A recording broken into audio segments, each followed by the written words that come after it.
Kaugnay niyan, pinatitiyak ni Pangulong Ferdinand R. Marcos Jr. ang pagtugon sa problema sa trapiko, lalo na ngayong holiday season.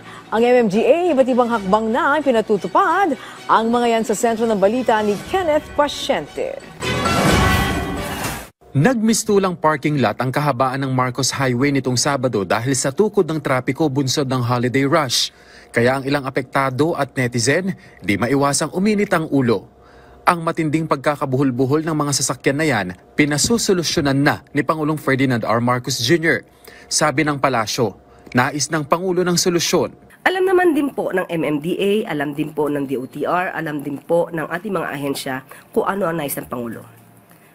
Dapat lahat ng problema magawa ng solusyon. May mga pagkakataon lang siguro na may mga instances na hindi agad-agad na kayang solusyonan. Especially pagka yung patungkol sa traffic, pag itong klaseng season.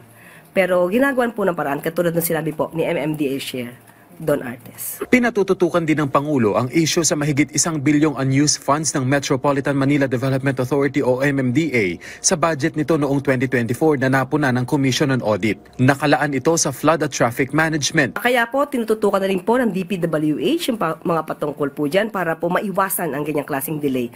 At ang delay po kasi alam natin ito ay hindi magandang epekto ng serbisyo para sa taong bayan. So tututukan po ito ng DPWH at ng MMDA at yun din po naman ang utos ng Pangulo.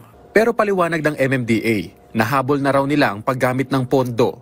Sadyang inabot lang daw ng pandemya kaya hindi agad nagamit ang mga pondo mula 2018 hanggang noong nakaraang taon. Sa ngayon po nakaka-catch up na po tayo. In fact, satisfactory po ang rating na ibinigay sa atin ng World Bank.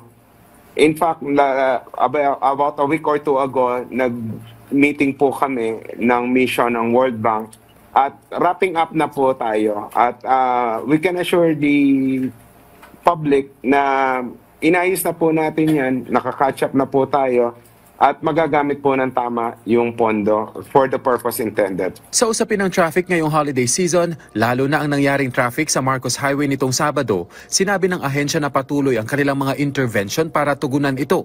Partikular na ang clearing operations ng mga mabuhay lane. Patuloy din ang kanilang pakikipag-ugnayan sa mga lokal na pamahalaan para maayos ang koordinasyon. Pero kahapon, nagpulong na po tayo sa pangunguna ng MMDA, kasama po ang LGU ng Marikina, Pasig, Quezon City, Cainta at Antipolo.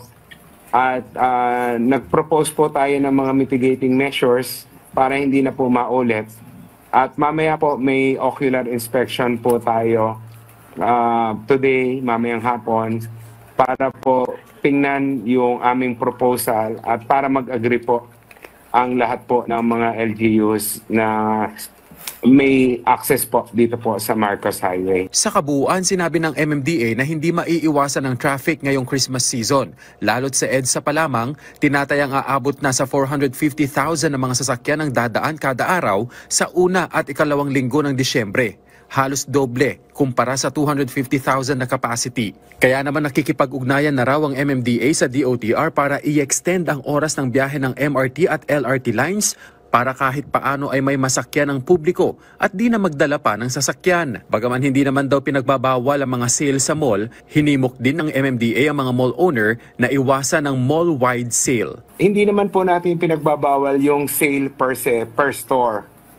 Ang pinagbabawal lang natin ay yung mall-wide sale na kabuuan po ng mall ay lahat po ng stores ay may sale. So hindi naman po yan nakaka-restrain ng trade. So at nag-agree po sila dyan dahil pag sobra rin po ang traffic, nawawala po yung foot traffic sa kanilang mga malls, ay nadi-discourage din po pag pumunta yung mga mamimili at nakakabawas din po sa sales nila. Kenneth Pasyente para sa Pambansang TV sa Bagong Pilipinas.